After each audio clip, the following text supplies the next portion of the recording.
हर हर महादेव। देवों का देव महादेव जी के चरण में प्रणाम करती हूँ, मेरा प्रणाम स्वीकार हो। मैया गौरा पार्वती के चरण में प्रणाम करती हूँ, मेरा प्रणाम स्वीकार हो। गणपत ललनमा के चरण में प्रणाम करती हूँ, माता और पिताजी के चरण में प्रणाम करती हूँ, सब गुरु भाई बहना के चरण में प्रणाम करती हूँ, अपने से बड़े को चरण में प्रणाम करती हूँ, मेरा प्रणाम स्वीकार हो। गुरु भाई बहना, मैं एक कथा सुनाने जा रही हूँ, इस कथा को पूरा सुनिए और रहस्य जानिए। संभवे गुरुवे नमः, संभवे गुरुवे नमः, संभवे गुरुवे नमः। गुरु भाई बहना, मैं एक कथा सुनाने जा रही हूँ, इस कथा को पूरा सुनिए और रहस्य जानिए। एक राजा थे और एक रानी थी, उनका 4 पुत्री थी। राजा साहब अपने पुत्री से बड़े प्यार करते थे, अपने पुत्री से इतना प्यार करते थे कि संसार में कुछ भी देखते थे तो उन्हें खुशी नहीं मिलता था, लेकिन अपने चारों पुत्री को जब एक जगह देख लेते थे तो मंत्र मगन हो जाते थे और उन्हें खुशी के मारे फूली नहीं समाता था। चारों पुत्री यदि कुछ भी कहती थी तो अवश्य लाते थे और लाकर चारों पुत्रियों के सामने हाजिर कर देते थे। चारों पुत्री को पढ़ने के लिए नाम एडमिशन करवा दिए। चारों पुत्री राजा साहब की पढ़ने लगी। धीरे धीरे समय बीतता गया और चारों बड़ी हो गई। चारों बड़ी हो गई, एक पर एक चारों थी। एक दिन का बात है कि अपने छत पर चढ़ के घूम रही थी, चारों तरफ देख रही थी। सुबह सुबह का टाइम था और एक राजा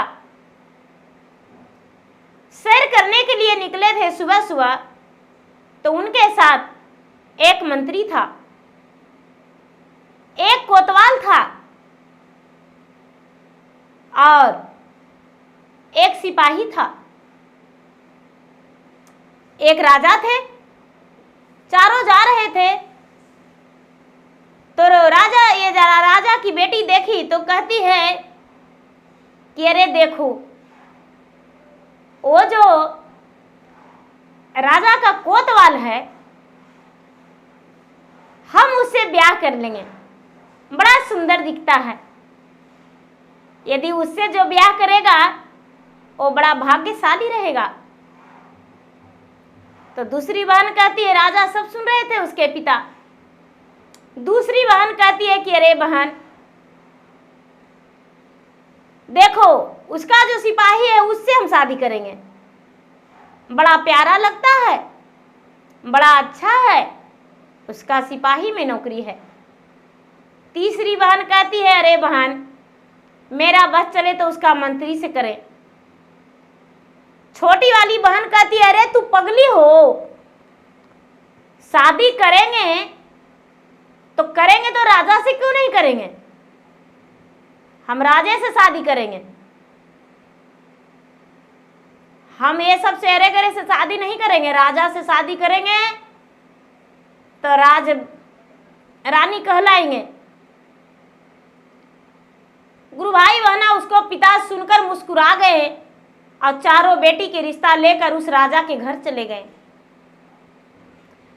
उस राजा के घर चले गए और कहने लगे कि भाई चारों आप लोग जो एक मंत्री हैं, एक कोतवाल हैं और एक सिपाही हैं और एक राजा, चारों के रिश्ता अपना घर में करेंगे, आप लोगों का मंजूर है? तो उन्होंने बोले कि हाँ मंजूर है। शादी जब होने लगा गुरु भाई बहना, तो राजा साहब चारों बेटी का बारात एक ही दिन मंगवाए।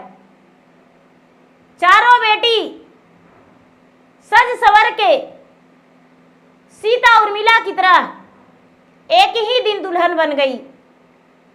जैसे श्री रामचंद्र जी का बारात निकला था और राम लक्ष्मण भरत शत्रुघ्न चारों भाई इधर से थे और उधर से चारों बहनें, उसी तरह राजा का बेटी और एक तरफ राजा का मंत्री, राजा और उनका कोतवाल और उनका सिपाही चारों बारात लेकर आंगन में पहुंच गए। चारों बहन दुल्हन बन गई। एक पर एक सुंदर थी। छोटी बहन तो कहना नहीं, लेकिन छोटी बहन जो थी भगवान के भक्त थी। छोटी बहन भगवान की पूजा करती थी, भगवान के सेवक थी, शिष्य थी। गुरु भाई बहना चारों आंगन में दुल्हन बन के बैठ गई। चारों का दूल्हे आंगन में पहुंच गए। रस्म रीति रिवाज के अनुसार चारों का ब्याह संपन्न हो गया। चारों बहना डोली में बैठकर ससुराल चली गई। जब ससुराल चली गई तो चारों अपने अपने पति के साथ एक ही घर में रहने लगी, क्योंकि उन तीनों भी राजा के घर नौकरी करते थे और ये तो रानी है ये थी। अब इसका हुक्म पर उन लोगों का काम करना पड़ता था।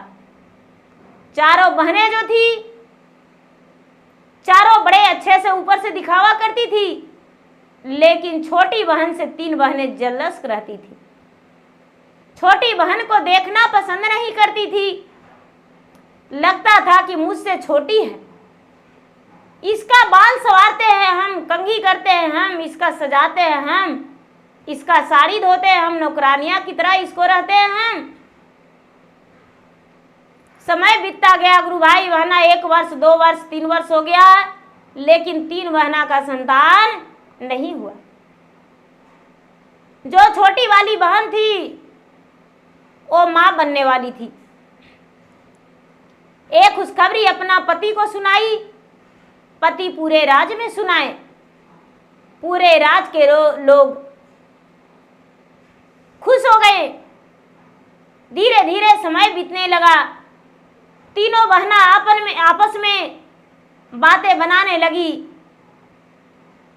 कि हम लोग बांझ बन के बैठे हैं इसी के राजमहल में, और ये है जो माँ बन गई, इसका तो मान सम्मान ज्यादा मिलेगा, और हम लोग के पति पता नहीं क्या कहेंगे, कोई पता नहीं। बहन सुनो, भलाई इसी में है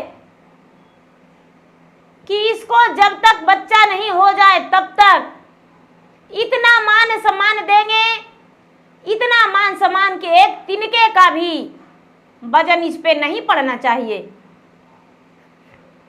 तीनों बहना ने बोली, हाँ दीदी ठीक कहती हो। बड़ी बहन कहती है, आगे जो होगा देखा जाएगा, समय बीतने दो। गुरु भाई बहना धीरे धीरे धीरे धीरे 9वां महीना हो गया। राजा साहब अपने कचहरी में थे। वो दिन भर तो काम करते थे। रानी का 9वां महीना होने के बाद दर्द उठी, और दर्द उठने के बाद पूरा व्याकुल हो गई। तो रानी कहती है कि भाई मेरे पति को बुला दो। तीनों बहना बोली, अरे बचपन से तुम्हें संभालते आई हूं, क्या आज हम नहीं संभाल सकते हैं? तुम्हारे सामने 3 बहनें हैं और तुम्हारा हर सेवा करेंगे, चिंता मत करो, सबसे पहले तुम्हारा आंखों पे पट्टी लगा देते हैं। गुरु भाई बहना छोटी बहन की आंखों पे पट्टी लगा दी 3 बहना मिलकर, और छोटी बहन ने एक पुत्र का जन्म दी। और जब एक पुत्र का जन्म दी तो छोटी बहन जन्म देने के बाद बेहोश हो गई, और तीनों बहना ने मिलकर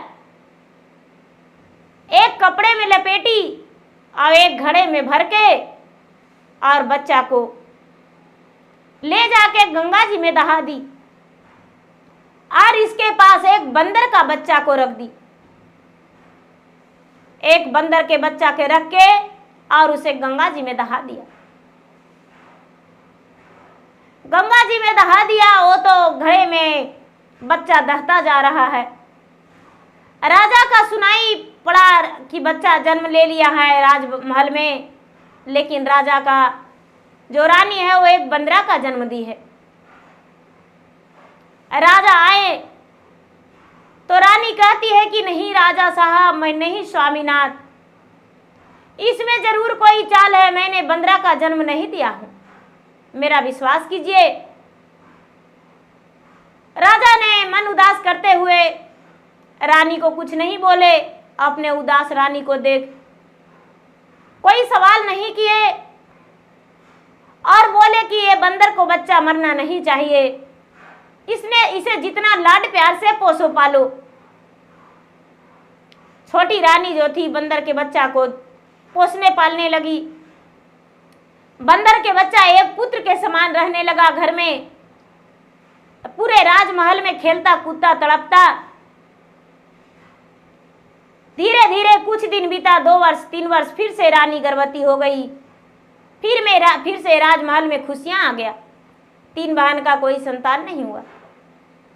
तीनों बहन ने योजना बनाई कि देखो बहन, हमें उसी प्रकार करना है और समय आने पर वही काम कर देना है। गुरु भाई बहना धीरे धीरे समय आया तो ये जो तीनों बहना थी, तीनों बहना ने योजना तो बना रखी थी। छोटी रानी का, गुरु भाई बहना फिर से रानी का दर्द होने लगा और दर्द से पीड़ित हो गई। फिर से तीनों बहना ने बोली कि देखो बहन, तुम बार बार राजा राजा जपती हो, क्या राजा तुम्हें मदद करेंगे इस वक्त? तुम्हारे लिए 3 बहना ही काफी है। प्रेम से बैठो, बिस्तर पे लेट जाओ, तुम्हारा आंखों में पट्टी बांध देते हैं, तुम बच्चे का जन्म आराम से दे देगी। तीनों बहना ने मिलकर उस समय अपने ही बहन को यानी रानी को आंखों पे पट्टी बांध दी और पट्टी बांधकर उसे बिस्तर पे सुला के आराम करने को बोली। लेकिन आराम क्या करती, उस समय तो रानी बेचारी बच्चे का जन्म दे रही थी। उन्होंने बच्चे का फिर से एक पुत्र का जन्म दिया और जब एक पुत्र का जन्म दिया तो तीनों बहना ने बच्चे का एक कपड़े में समेट ली और घड़े में डाल दी और घड़े में डालकर बच्चे का छोड़ दी। और उस समय एक कुतिया ने बच्चा दिया था, तो कुतिया का बच्चा को रानी के बिस्तर पर रख दिया और घड़ा के बच्चा को लेकर चली गई गंगा जी में दहा दी। गंगा जी में दहा दी। भगवान का माया गुरु भाई बहना, गंगा जी में एक ब्राह्मण सुबह और शाम प्रतिदिन स्नान करते थे। वो नदी के किनारे एक कुटिया बना के रहते थे और शिष्य लोग का पढ़ाते थे। वो ब्राह्मण पहला बच्चा भी उन्हीं का हाथ लगा। पहला बच्चा भी दहता जा रहा था तो ब्राह्मण बच्चे का छान लिए घड़ा का और घड़ा में एक बालक पाए। दूसरी बार भी ठीक उसी तरह घड़ा में बहता बच्चा जा रहा था और ब्राह्मण को हाथ लगा घड़ा तो घड़ा में एक बच्चा पाए। दोनों बच्चा को बड़े प्यार से ब्राह्मण पोस पाल रहे थे। धीरे धीरे समय बीतता जा रहा था और रानी फिर से गर्भवती हो गई। और जब फिर से गर्भवती हो गई तो रानी बड़ी दुखी रहती थी कि क्या मैं बच्चा को जन्म नहीं देता हूं, मैं जानवर का जन्म देता हूं, एक बार बंदरा और दूसरे बार कुत्ता। हे भगवान, मैं फिर से गर्भवती हूं। भगवान के पास जाती थी और भगवान से बड़ी विनती करती थी, भगवान आखिर मैंने आपको क्या बिगाड़ा हूं, मुझे नहीं देना है तो नहीं दो भगवान, लेकिन इस तरह मुझे क्यों हंसाते हो? पूरे राज का लोग मुझ पे हंसता है, पूरे राज का लोग राजा को सर झुका देता है। हे भगवान ऐसा मत करो। गुरु भाई बहना धीरे धीरे समय बीता और 9वां महीना आ गया। 9वां महीना के बाद रानी एक कन्या का जन्म दी। बहना ने फिर से उसी प्रकार की आंखों में पट्टी बांध दी और बच्चे का उठा ली, घड़े में डाल दी और गंगा जी में ले जाकर दहा दी। धीरे धीरे समय बीता, गंगा में ले जाकर दहा दी। ब्राह्मण उस समय फिर से स्नान कर रहे थे, क्योंकि उनका नदी के अरार पर ही कुटिया था। तो ब्राह्मण ने छान लिए बच्चा को और छानकर ले जाकर अपने कुटिया में उस बच्चे को भी रख दिए और तीनों को पोसने पालने लगे। यहाँ जब राजा आए, राजा सुने कि फिर से मेरा पत्नी बच्चे का जन्म नहीं दिया है। उस समय राजा के राजमहल में एक बिल्ली जन्म दिया था बच्चे का। रानी ने बिल्ली का बच्चे का अपने बहन का बिस्तर पे धर दिया। राजा आए तो बिल्ली को देखकर बड़े उदास हो गए और उन्हें जैसे शरीर में खजुआत काटता है, वो अपने देह को, शरीर को नोचने लगे और राजा बेचैन हो गए। आंखों उनका लाल हो गया, जैसे अंगार लग रहा था कि रक्त गिर रहा है उनका आंखों से। राजा बड़े गुस्से में आकर और छोटी रानी को कमरे से निकलवा कर कहते हैं कि तूने मेरा नाम हंसा दी। तुम यदि बांझ रहती तो मुझे कोई दुखी नहीं था, लेकिन कभी कुत्ते का बच्चे का जन्म देती हो, कभी बंदरे का तो कभी बिल्ली का। और रानी का पूरा बाल कटवा दिए, चूने का तिलक लगवा दिए और राज वस्त्र उतरवा के एक कैदी का वस्त्र पहना दिए और रानी को कारागार में डाल दिए। रानी को सूखी रोटी और पानी, नमक, यही भोजन मिलने लगा। रानी भगवान में को कारागार से भी प्रार्थना करती कि हे भगवान, आखिर क्या मैंने गलत किया हूँ? मैं तो आपका भक्त था, आज भी हूँ और रहेंगे। भगवान इस मुसीबत से मुझे निकालो। हे भगवान, आप कहाँ हैं? धीरे धीरे समय बीत रहा था। रानी बारंबार भगवान से विनती करती थी, दिन भर भगवान को ध्यान लगाए रहती थी कि हे भगवान, मेरा संतान जहां भी हो, मेरा संतान खुश रहे और जीवित रहे। एक दिन मुझे लौटा देना भगवान, मेरे संतान को मेरे पास ला देना। ये सब मेरा बहन का चाल है। जब बेचारी छोटी बहन चली गई कारागार में तो तीनों बहना खुशियां और बधाई मनाने लगी, पूरे राजमहल में राज करने लगी। धीरे धीरे समय बीतता जा रहा था। 2 वर्ष, 4 वर्ष, 5 वर्ष, 10 वर्ष बीत गया। एक दिन राजा अपने ही रानी से कहते हैं,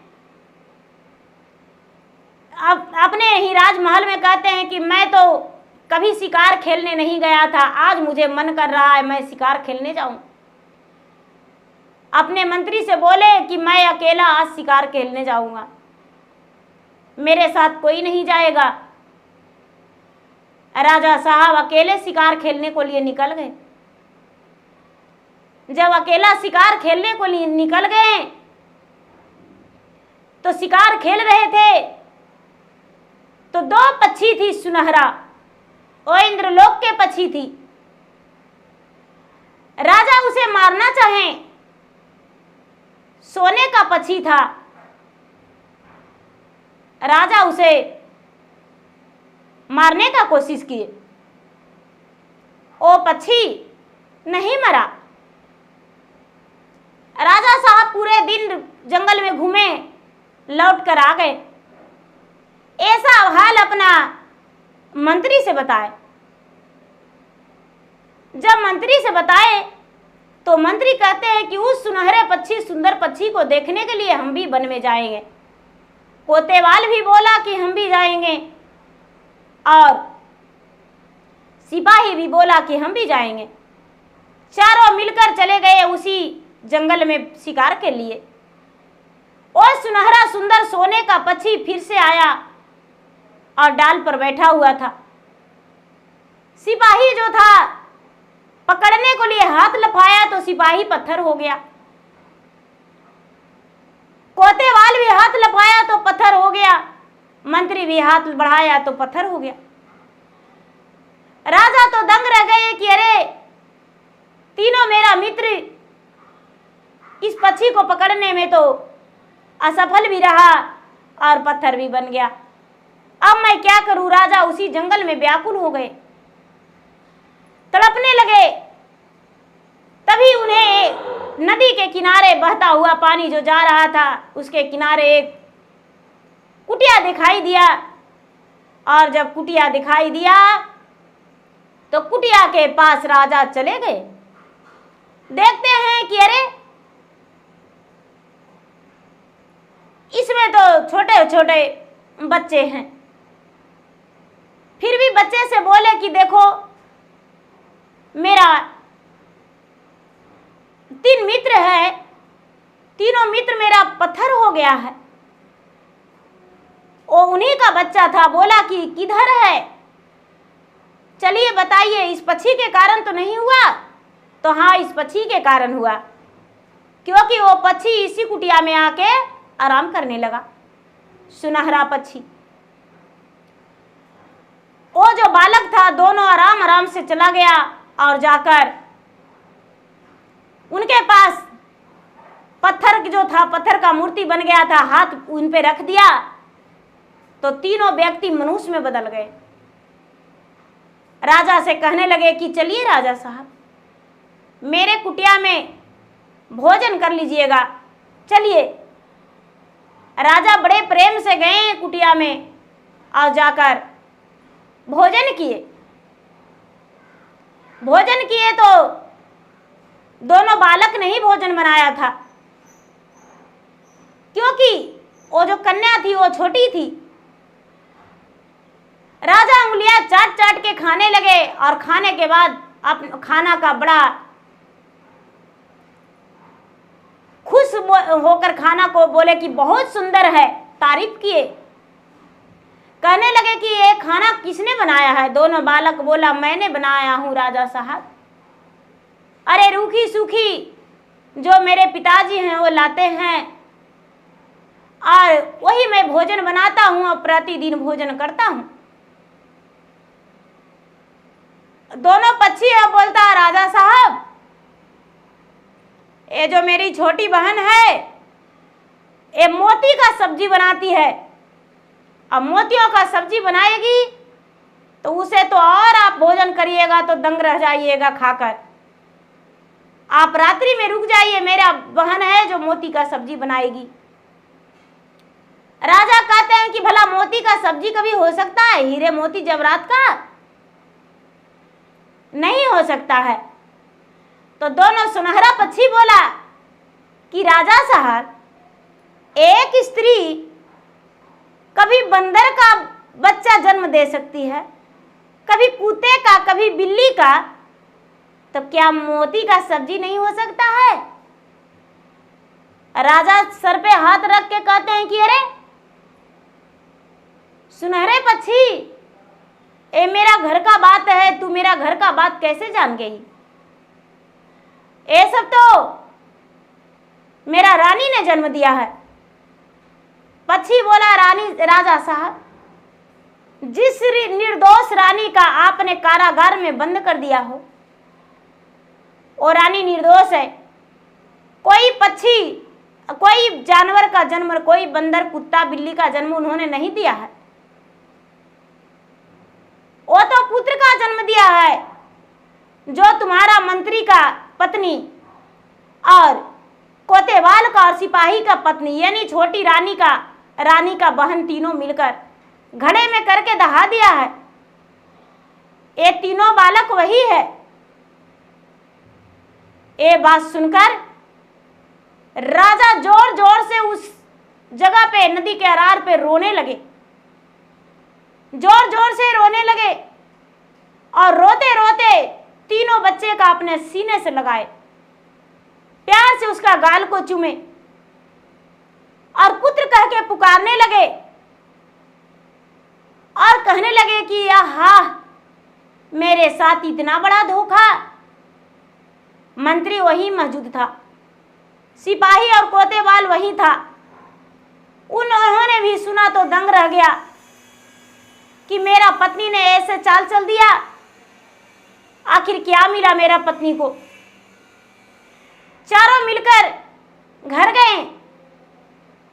सबसे पहले राजा साहब सजा देने से पहले कारागार में गए और अपनी छोटी रानी, अपनी रानी से क्षमा मांगे कि हे रानी, मुझे क्षमा कर दो, मुझसे बड़ा भूल हो गया, मैंने बहुत बड़ी गलती कर दी, इसीलिए मुझे क्षमा कर दो और इस कारागार से बाहर चलो।